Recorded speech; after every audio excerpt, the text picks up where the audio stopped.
Сәлем достар, бүгін сіздерге тоқтап тұрған ипаны іске қосуды көрсететін боламын.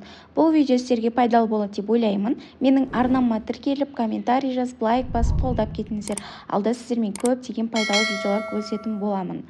Ең алдымен сіздер ЭЦП ключтеріңізбен кабинет налогоплательщика базасына кіріп аласыздар. Кабинет КГД гов кз десеңіздер шығады. Соған ЭЦП ключтарыңызбен парольдарыңызды жазып кіретін боласыздар.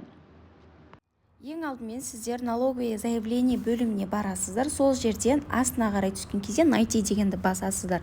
Осы жерде сіздердің тоқтап тұрған уақыттарыңыз жазылып тұрады, статуста көрініп тұрады. Міне бізде қазір дата тоқтатылған уақыты және қай кезде іске қосылады, қанша уақытқа қойдыңыздар сіздер тоқтатуға, сол уақыттарыңыз осы жерде көрсетіліп тұрады. Автоматты түрде бұл 2026 жылдың 1 декабрінде қосылатын болады. Ал біз оны қазір 2025-те іске қосатын боламыз. Оны қалай жасаймыз? Налоговое бөліміне барасыздар. Налоговое заявление бөліміне кіресіздер де.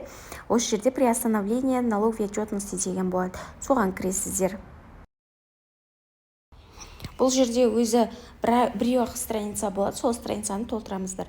Енді бізде бірінші, екінші разделде сіздердің данныйларыңыз шығып тұрады. Енді үшінші разделден бастап толтыратын боламыз. Бұл жерде 213 деген жерге галочка қоясыздар. Сосын бұл жерде А, Б, С деп тұрады. С деген разделге барасыздар. Қай күннен бастап сіздер іске қосып жатырсыздар. Бүгіннен болса, бүгіннен қоясыздар. Осы жерде дата деген таңдайсыздар. Пунктінде бүгінгі күнгі датамен іске қосып жатырмыз. Астына қарай түсесіздер. Код орган государственных доходов деген жерге кіресіздер де. Бұл жерде сіздер ИП-ңыздың УГТ номерін жазасыздар. Оны қайдан көресіздер? Регистрационный данныйға барғасыздар. 9-шы разделде сіздерде орган государственных доходов деп тұрған жерде по месту нахождения ИП-дағы УГТ номерді осы жерге жазасыздар. Міне осылай УГТ номер жазып болған соң выбирайте таңдайсыздар. Жоғары қарай шығасыздар. Проверить заполнение дейсіздер. Ошибка нет. Енді сіздер отправить ОГТ деп ЭЦП ключтарыңызбен қол қойып жібере берсеңіздер болады осылай.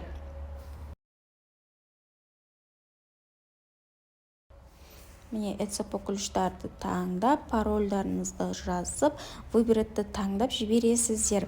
Әрі қарай сіздер қайттан налоговое заявление бөліміне барасыздар. Ол жерде астына қарай түскен кезде жаңағы найтиді таңдайсыздар ол жерде де. Сосын ол жерде жіберген статустарыңыз көрсетіліп тұрады.